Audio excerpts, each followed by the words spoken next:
मुझे मिलने वाली लॉटरी नेशनल इनकम में काउंट क्यों नहीं होती? मेरी सेकंड हैंड की गुड की वैल्यू, यानी मैं अगर कार खरीदूं तो उसकी वैल्यू काउंट नहीं होती। ये क्या गड़बड़ झाला है? अधिकतर स्टूडेंट्स ये गलती करते हैं और इसकी गलती थ्योरी और न्यूमेरिकल्स में बहुत ज्यादा होने के कारण क्वेश्चन गलत हो जाते हैं।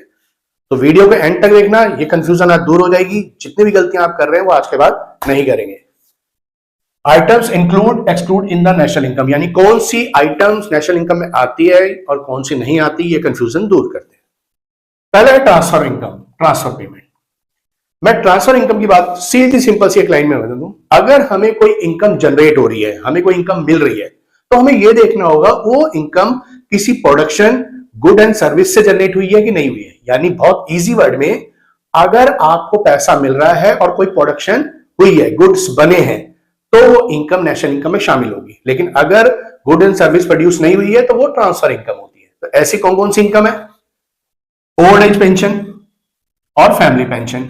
ओल्ड एज पेंशन आपको पता है, कभी कभार गवर्नमेंट जो है बूढ़े लोगों को पैसे प्रोवाइड कराती है, जैसे आपने कहीं देखना होगा 2500 per month.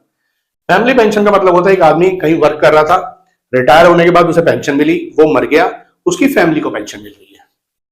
Gift from employer abroad, अगर कोई गिफ्ट दिए जा रहे हैं तो वो ऐसे दिए जा रहे हैं क्योंकि वो परमानेंट नहीं दिए जाते। कैश ट्रांसफर बीपीएल, यानी बीपीएल का मतलब बिलो पॉवर्टी लाइन, गरीब लोगों को उनके राशन कार्ड के अकॉर्डिंग उनको पैसा ट्रांसफर किया जाता है। जैसे दिल्ली सरकार कह रही है कि हम सिलेंडर के 853 रुपीस लोगों के अकाउंट में ट्रांसफर करेंगे। Financial help to flood victims, आपको देता ही है, बाढ़ आ जाती है हमारे इंडिया के अंदर तो बहुत बड़े पैमाने पर आती है, तो लोगों को आर्थिक सहायता यानी पैसा दिया जाता है, खाना दिया जाता है, तो वो नेशनल इनकम में काउंट नहीं होता है। लॉटरी विंडफॉल गेन्स, अचानक से पैसा मिल जाना जिसके लिए आपने कोई एफर्ट नहीं किया, वो चीज है। स्कॉलरशिप, अगर सपोज कोई स्कूल वाला कहता है कि अगर आपके 98 मार्क्स आएंगे तो मैं आपको होंडा सिटी दूंगा, तो सिर्फ आप 98 मार्क्स होंडा सिटी पाने के लिए तो नहीं लाते ना, क्योंकि आपको अपना कैरियर डिसाइड करना होता है, तो वो नेशनल इनकम में काउंट नहीं होता है। Remittance, family receive money from USA, अगर आपका बच्चा कहीं यूएसए में काम कर रहा है और वो आपको बदले में पैसा भेज रहा है यहां पर, तो वो भी काउंट नहीं होगा। तो ये ट्रांसफर इनकम है क्योंकि इसमें कोई प्रोडक्शन नहीं होती। सेकंड पॉइंट, इंटरमीडिएट कंजप्शन या कॉस्ट। अब इंटरमीडिएट कंजप्शन कॉस्ट का मतलब क्या है कि आप कोई प्रोडक्शन करते हैं, प्रोडक्शन ड्यूरिंग में जितनी भी चीजें आपकी यूज हो रही है प्रोडक्शन करने के दौरान, वो नेशनल इनकम में काउंट नहीं होगी। एक इसमें थोड़ी कंफ्यूजन होगी, वो अभी मैं इसके लास्ट में बताता हूं। रॉ मटेरियल परचेज, यानी जितनी भी आप प्रोडक्शन कर रहे हैं, रॉ मटेरियल अगर यूज होगा तो वो नेशनल इनकम में इंक्लूड नहीं होगा। फर्टिलाइजर बाय फार्मर्स, फार्मर का क्या है, फाइनल एग्रीकल्चर प्रोडक्ट देना, अब उसके बीच में फर्टिलाइजर, पेस्टिसाइड यूज होते हैं तो वो नेशनल इनकम में काउंट नहीं होंगे। Milk bye sweet shop, sweet shop का काम है मिठाई बेचना, उसके ड्यूरिंग उसकी मिठाई है, खोया है, कुछ भी चीजें वो बना रहा है, तो वो काउंट नहीं होगा। Indian oil bye service station, service station में आप सर्विस का टोटल अमाउंट काउंट होता है, उसके लगने वाले बीच में जितने भी मतलब आप कहते प्रोडक्ट होते हैं उनको नेशनल इनकम में काउंट नहीं किया जाता। एडवर्टाइजमेंट फर्म एक टोटल प्रोडक्शन के लिए जितने भी पैसा खर्च करती है, चाहे वो एडवर्टाइजमेंट में हो, ट्रांसपोर्ट में हो, इंश्योरेंस में हो, वो सारा इंटरमीडिएट कॉस्ट होता है। मेंटेनेंस ऑफ बिल्डिंग फॉर्म्स या यूनिफॉर्म फॉर नर्सेस, नर्सेस इलाज कर रही है तो हॉस्पिटल जो होते हैं वो उनको कुछ ड्रेसेस प्रोवाइड कराते हैं। इसी तरह बिल्डिंग का मेंटेनेंस साल में हो, जब भी आप कराना चाहे, तो वो नेशनल इनकम में काउंट नहीं होता। अब आपको मैंने ये बात बोली कि एक प्रोडक्शन के दौरान जितनी भी चीजें यूज हो रही है, तो आपका मशीन भी होता है। देखिए, मशीन इसलिए काउंट नहीं होता, या आप ऐसी कोई भी चीज काउंट नहीं होगी, जैसे किसान ट्रैक्टर है वो काउंट नहीं होगा, क्योंकि वो ड्यूरिंग द ईयर खत्म नहीं हो जाता, वो कई सालों तक चलता रहता है। जो प्रोडक्ट कई सालों तक चलता रहे उससे नेशनल इनकम की इंटरमीडिएट कॉस्ट में शामिल नहीं करते, वो इन्वेस्टमेंट पर्पस हो जाता है। समझ गए आप? यानी मैं ये कह रहा हूं कि अगर मैं मशीन खरीदता हूं तो वो मैं इन्वेस्टमेंट पर्पस से कह रहा हूं और वो कई सालों तक चलेगा। आगे का पॉइंट है financial transaction and capital gain. Capital gain को समझाते हैं। सपोज करें मेरे मोबाइल की कॉस्टिंग है 10,000 रुपए, लेकिन मेरे बाजार में मोबाइल की डिमांड अचानक से बढ़ जाती है, जिसके कारण एक्स्ट्रा ऑर्डनरी उसकी कीमत 2-3 हजार रुपए बढ़ जाती है। तो देखिए, मेरी इनकम तो बढ़ जाती है क्योंकि पहले मुझे 10,000 रुपए के हिसाब से पहले मिल रही थी, अब 13,000, लेकिन उस मोबाइल को बनाने के लिए जो प्रोडक्शन है वो नहीं बढ़ी, जो एम्प्लॉयर ने एम्प्लॉइज रखे थे उस एम्प्लॉइज को कुछ नहीं मिला, यानी उनकी इनकम नहीं बढ़ी। That is called capital gain, और ये नेशनल इनकम में काउंट नहीं होता। इसी तरह बहुत सी फाइनेंशियल, जैसे सेल ऑफ शेयर्स, शेयर्स लोग खरीदते हैं ट्रेडिंग के रूप में, सुबह खरीदे शाम को बेच दिए, तो उसके अंदर प्रोडक्शन के अंदर कोई बात ही नहीं हुई, ना प्रोडक्शन में यूज हुआ पैसा। कैपिटल गेन आपको समझा दिया, sale of second hand good, car या हाउसेस। मैंने बताया सेकंड हैंड वैल्यू इसलिए काउंट नहीं होती क्योंकि वो प्रीवियस ईयर में काउंट हो चुकी होती है, लेकिन हाउस हो या सेकंड हैंड कार हो, उसमें बेचने के दौरान अगर आप किसी ब्रोकर को ब्रोकरेज या कमीशन देते हैं तो वो नेशनल इनकम अकाउंट होती है, क्योंकि वो फैक्टर इनकम कहलाती है। इसी तरह इनहेरिट प्रॉपर्टी को सेल या सेल ऑफ हैंड, आप अपने दादा परदादा की कोई प्रॉपर्टी सेल करते हैं तो वो काउंट नहीं होगी, क्योंकि ऑलरेडी वैल्यू उसकी काउंट हो चुकी होती है। अब है टैक्स और डेप्रिसिएशन। जीएसटी है, कॉर्पोरेट टैक्स है, इनडायरेक्ट टैक्स है, एक्साइज ड्यूटी, ये रेवेन्यू टैक्स होता है। ये इसमें लायबिलिटीज कुछ नहीं होती गवर्नमेंट की, गवर्नमेंट इसके बदले में हमें कुछ नहीं देती और कोई प्रोडक्शन नहीं होती, इसलिए इसे नेशनल इनकम में काउंट नहीं करती। डेप्रिसिएशन एक तरह से वैल्यू एसेट्स का कम हो जाना, इसलिए भी इसको नेशनल इनकम में काउंट नहीं किया जाता। Factor income from abroad.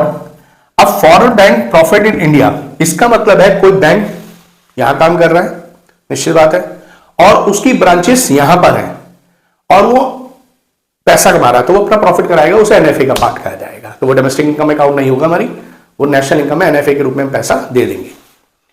Salary paid to foreigner by Indian embassy abroad.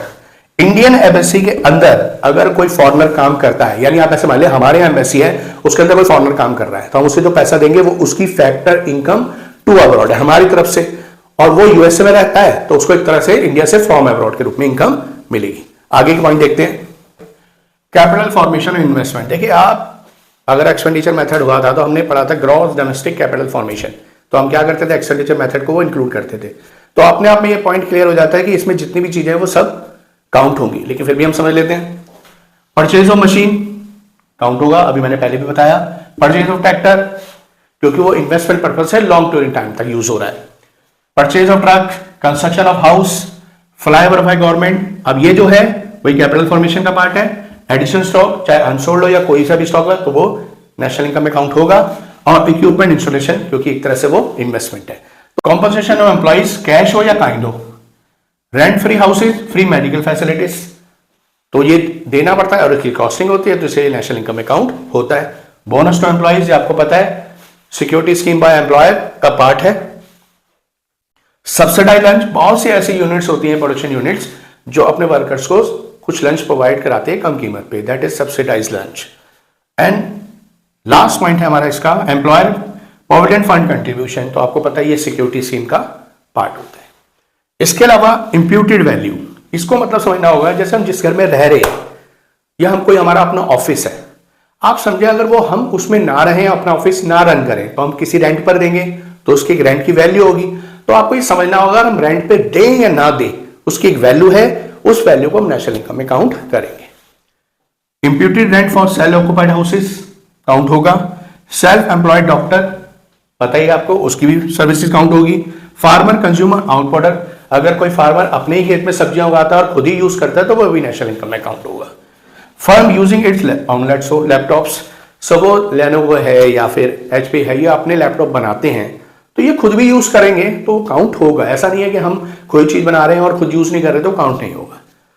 अब आगे और भी पॉइंट देखते हैं। Factor income from abroad, profit to Indian bank abroad. अब एक सिंपल सोबर है, इसमें कंफ्यूजन होती है। यूएसए ने यहां पे फैक्ट्री लगाई, अब उसने प्रॉफिट कमाया, वो प्रॉफिट ले गया, तो हमारे देश को क्या मिला? हमारे देश को मिला एम्प्लॉयमेंट, हमारे देश को मिली नई टेक्नोलॉजी, हमारे यहाँ देश को मिला नया इंफ्रास्ट्रक्चर, हमारे देश को मिले लोगों को स्किल्स, तो ये सब, और स्पेशली फॉर इनकम, तो ये सब हमें मिलेगा ना, इससे नेशनल इनकम अकाउंट होगा। तो उसको मिलने वाला प्रॉफिट नेशनल इनकम, वही एनएफआई का पार्ट है। डिविडेंड फ्रॉम फॉरेन कंपनी, आपने फॉरेन कंपनी में कोई इन्वेस्टमेंट किया, इसलिए उसे आपको हर साल डिविडेंड मिल रहा है। सैलरी इन फॉरेन एम्बेसी, आप और मैं यहां पे यूएस एम्बेसी में काम करें, इजराइल एम्बेसी में काम करें, तो हमें जो सैलरी मिलेगी वो इनकम फ्रॉम अब्रॉड कहलाएगा, यानी हमें नेशनल इनकम में काउंट होगा। इंटरेस्ट फ्रॉम फॉरेन कंपनी, हमने किसी कंपनी को लोन दिया, बदले में हमें इंटरेस्ट मिल रहा है, तो नेशनल इनकम में काउंट होगा। गवर्नमेंट फाइनल कंजप्शन, पता होगा एक्सपेंडिचर का सेकंड पॉइंट है ये।